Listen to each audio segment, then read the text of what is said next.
The Schoolboy's Story, Charles Dickens. Being rather young at present, I am getting on in years, but still I am rather young. I have no particular adventures of my own to fall back upon. It wouldn't much interest anybody here, I suppose, to know what a screw the Reverend is, or what a griffin she is, or how they do stick it into parents, particularly hair-cutting and medical attendance. One of our fellows was charged in his half's account 12 and 6pence for 2 pills. Tolerably profitable at 6 and 3pence apiece, I should think, and he never took them either, but put them up the sleeve of his jacket. As to the beef, it's shameful. It's not beef. Regular beef isn't veins. You can chew regular beef. Besides which, there's gravy to regular beef, and you never see a drop to ours. Another of our fellows went home ill, and heard the family doctor tell his father that he couldn't account for his complaint unless it was the beer. Of course it was the beer, and well it might be. However, beef and Old Cheeseman are 2 different things. So is beer. It was Old Cheeseman I meant to tell about, not the manner in which our fellows get their constitutions destroyed for the sake of profit. Why, look at the pie crust alone. There's no flakiness in it. It's solid, like damp lead. Then our fellows get nightmares and are bolstered for calling out and waking other fellows. Who can wonder?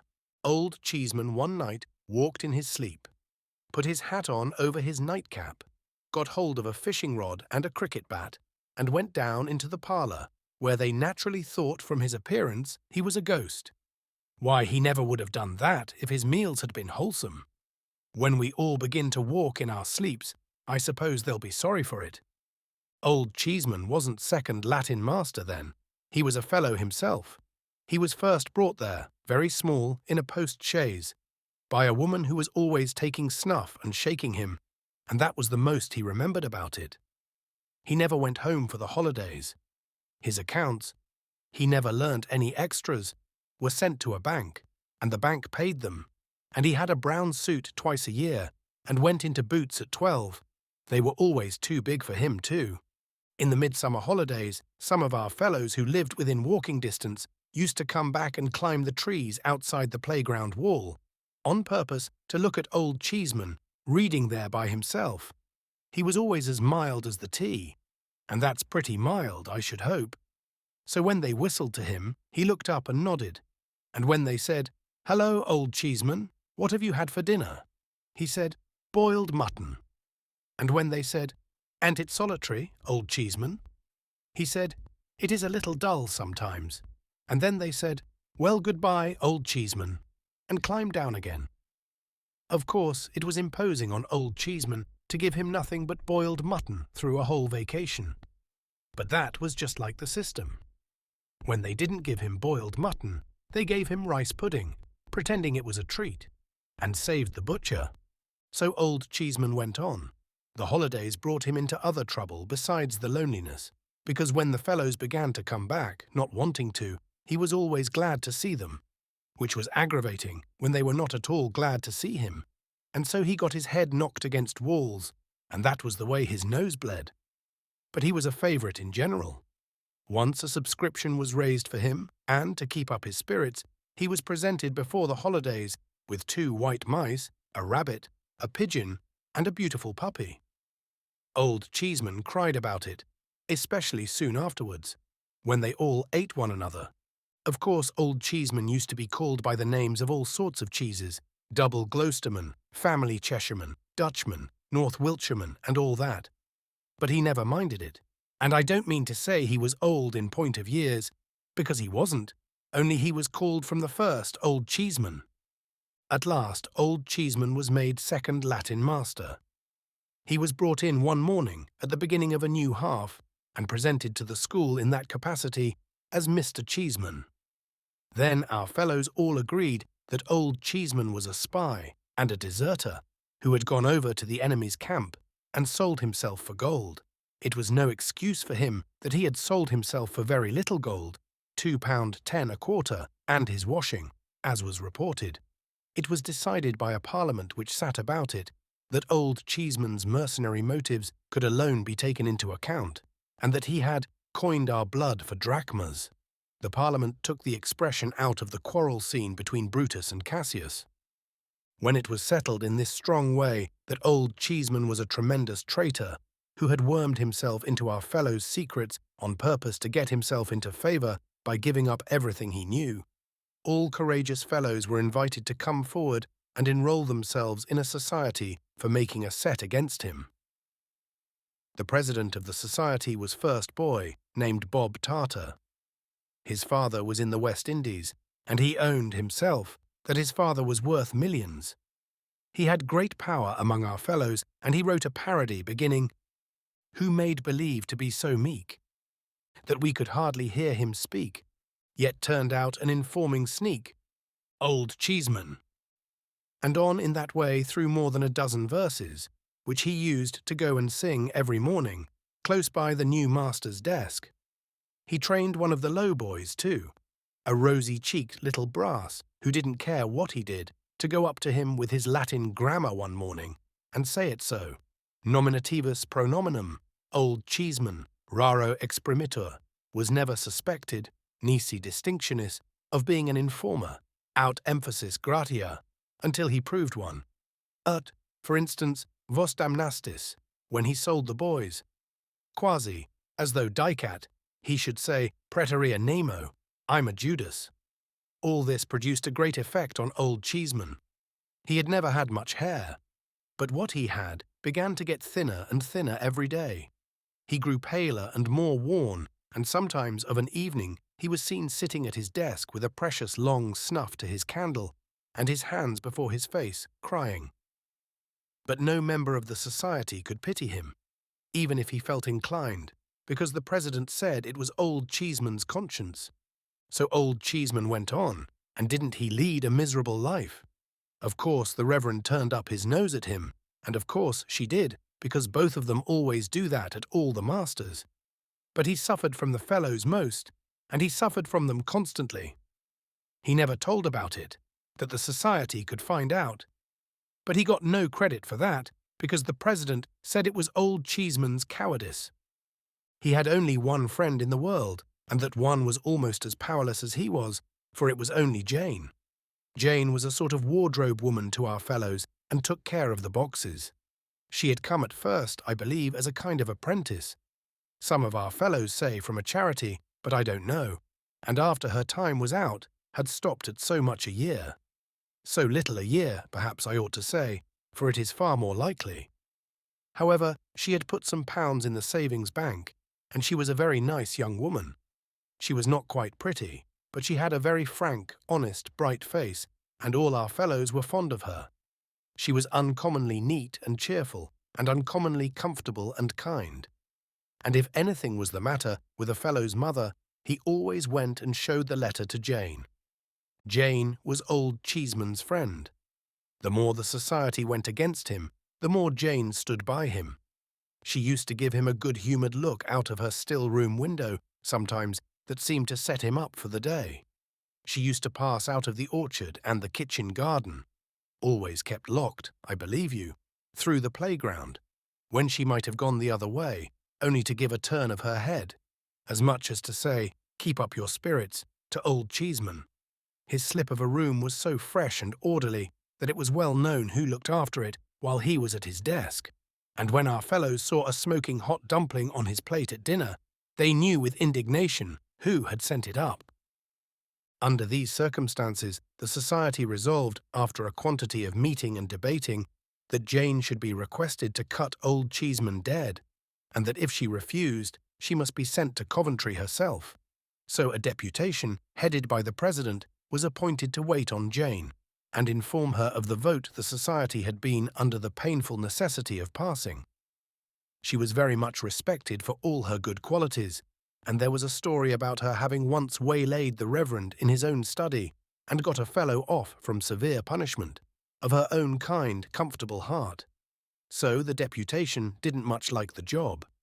However, they went up, and the president told Jane all about it, upon which Jane turned very red, burst into tears, informed the president and the deputation, in a way not at all like her usual way, that they were a parcel of malicious young savages, and turned the whole respected body out of the room.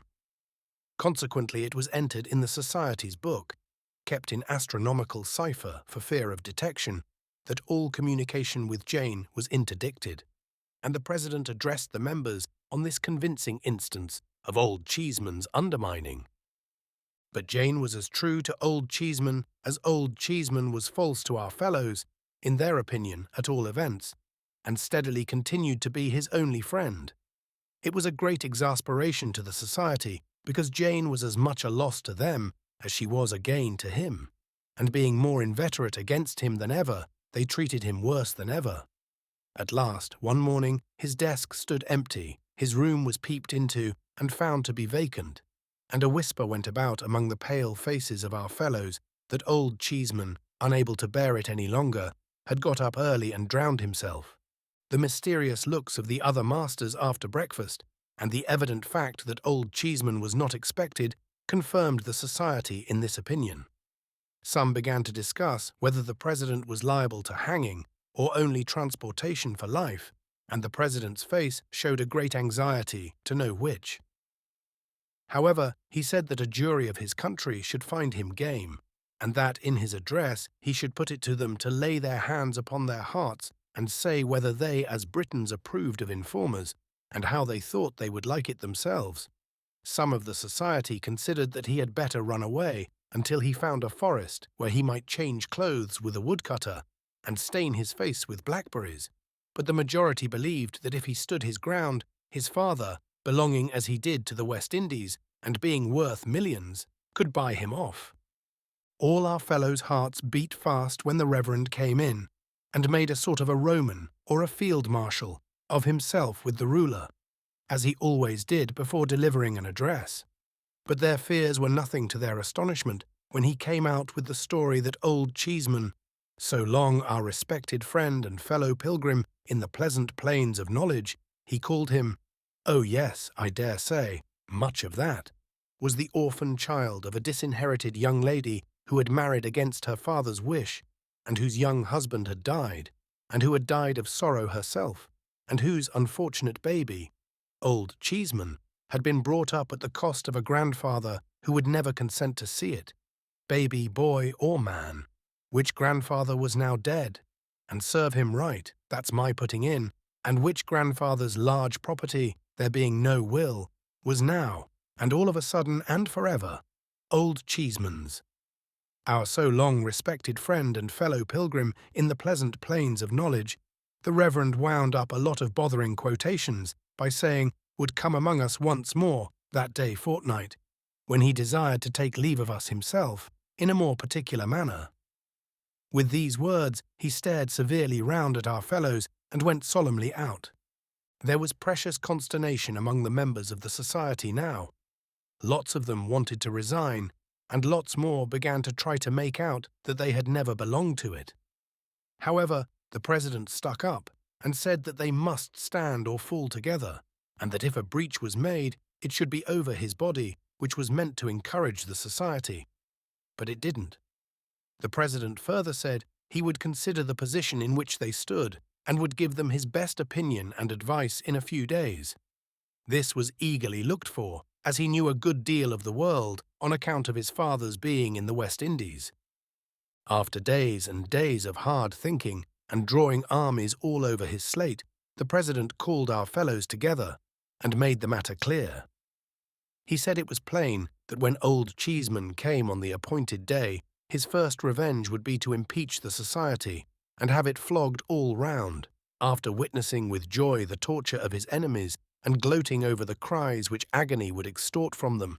The probability was that he would invite the Reverend, on pretence of conversation, into a private room, say the parlour into which parents were shown, where the two great globes were which were never used, and would there reproach him with the various frauds and oppressions he had endured at his hands.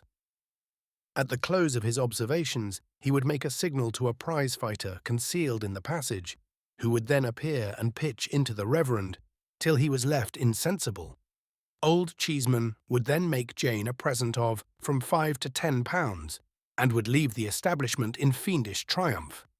The President explained that against the parlour part, or the Jane part of these arrangements, he had nothing to say, but on the part of the society he counselled deadly resistance. With this view, he recommended that all available desks should be filled with stones, and that the first word of the complaint should be the signal to every fellow to let fly at Old Cheeseman. The bold advice put the society in better spirits, and was unanimously taken. A post about Old Cheeseman's size was put up in the playground, and all our fellows practised at it till it was dinted all over. When the day came and places were called, every fellow sat down in a tremble. There had been much discussing and disputing as to how Old Cheeseman would come, but it was the general opinion that he would appear in a sort of triumphal car drawn by 4 horses, with 2 livery servants in front, and the prize-fighter in disguise up behind. So all our fellows sat listening for the sound of wheels. But no wheels were heard, for Old Cheeseman walked after all, and came into the school without any preparation, pretty much as he used to be, only dressed in black.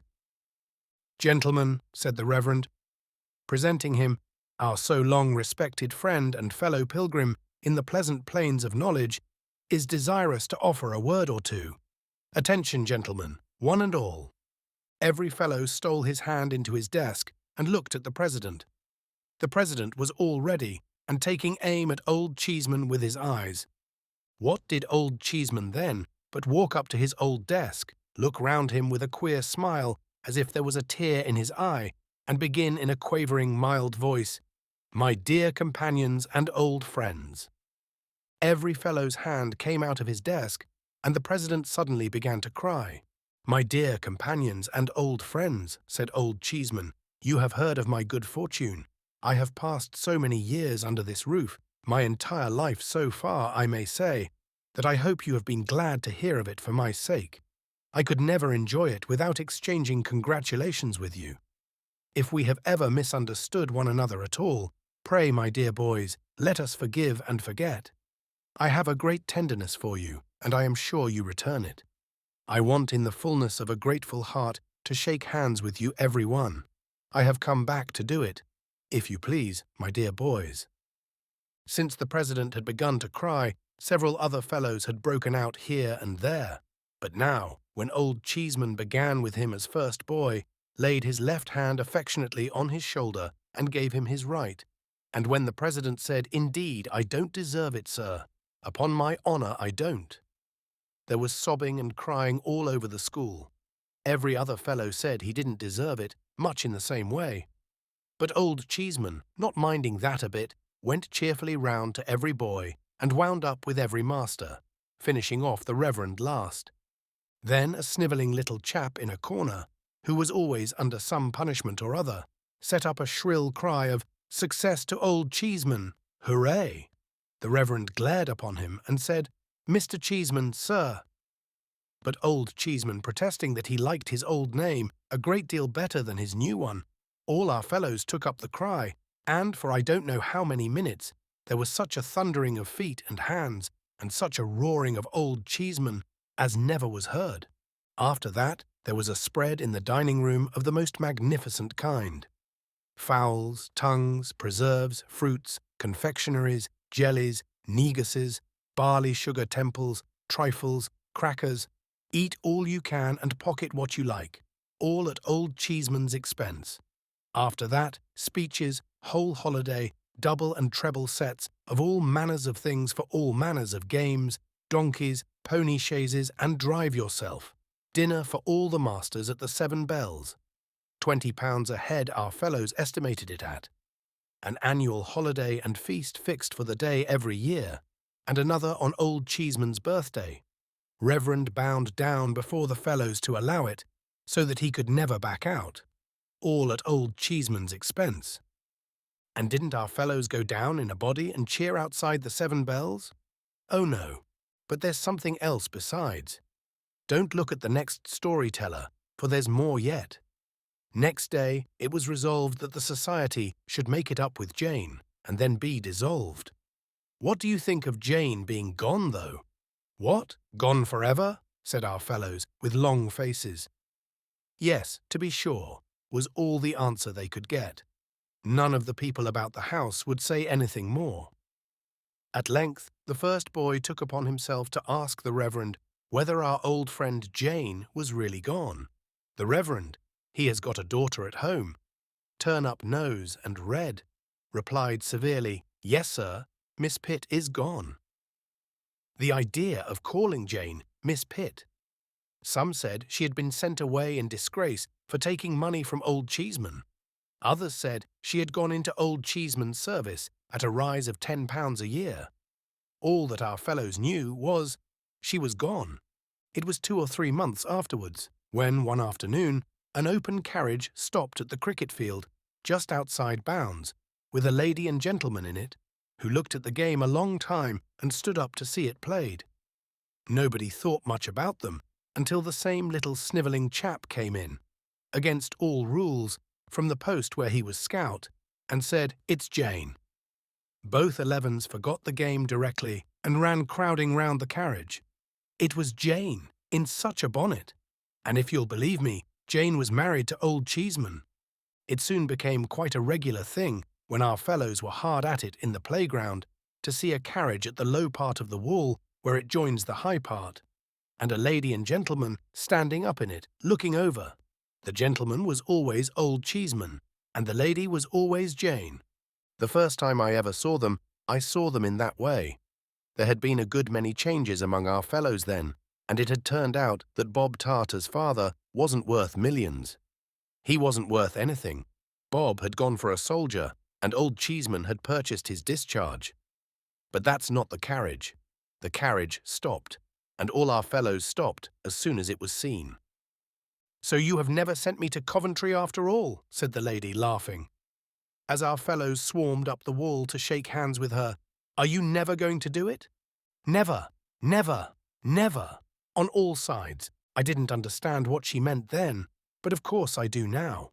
I was very much pleased with her face, though, and with her good way, and I couldn't help looking at her, and at him too, with all our fellows clustering so joyfully about them. They soon took notice of me as a new boy, so I thought I might as well swarm up the wall myself and shake hands with them as the rest did. I was quite as glad to see them as the rest were, and was quite as familiar with them in a moment. "Only a fortnight now," said Old Cheeseman, "to the holidays. Who stops? Anybody?" A good many fingers pointed at me, and a good many voices cried, "He does," for it was the year when you were all away, and rather low I was about it, I can tell you. "Oh," said Old Cheeseman, "but it's solitary here in the holiday time. He had better come to us." So I went to their delightful house, and was as happy as I could possibly be. They understand how to conduct themselves towards boys, they do. When they take a boy to the play, for instance, they do take him. They don't go in after it's begun, or come out before it's over. They know how to bring a boy up, too. Look at their own. Though he is very little as yet, what a capital boy he is. Why, my next favourite to Mrs. Cheeseman and Old Cheeseman is young Cheeseman. So now I have told you all I know about Old Cheeseman. And it's not much after all, I'm afraid, is it?